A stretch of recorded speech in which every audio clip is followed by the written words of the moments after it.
Hi everybody, it's Master Gumpeng. And Master Starnes here with Spirit Taekwondo, and in this video we're going to be going over how to hold the target so you can practice with your child at home on some basic kicking drills. Whenever you hold the target, you take the target, you put it in between your pointer and your thumb finger here, and you grasp just as so, okay, with the laces and the inside. The first one we're going to be practicing is going to be a knee raising, so you're going to hold the target parallel to the floor just like that.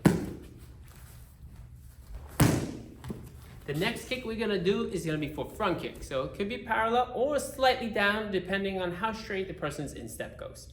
Okay? Just as so. The next kick you can do is going to be roundhouse kick. When you hold for roundhouse kick, the target points straight up towards the ceiling, slightly bend, 45 degrees, and then from there, the kicker hits with the instep. The fourth kick is going to be for axe kick. When you hold for axe kick, you're going to hold the target facing towards the ceiling, but there's going to be an angle down pointing towards the kicker, just as so. And the last basic kick is going to be side kick. For side kick, you're going to hold the target out to the side just like this. And we got one bonus one for you. It's going to be a crescent kick. Okay, so the last one would be a crescent kick. So the crescent kick, you're going to hit across the target just as so.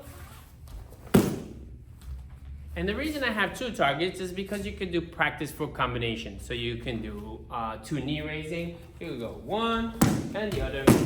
You can do two front kicks, one and the other. Just as so. And you can do them for all the different kicks. We hope you have a wonderful time training together with your children. We really appreciate you here together with us at Spirit Taekwondo, being part of our family. Review this video if you need to go back to how to hold and stuff. And thank you for watching. I hope you have a great day. Bye.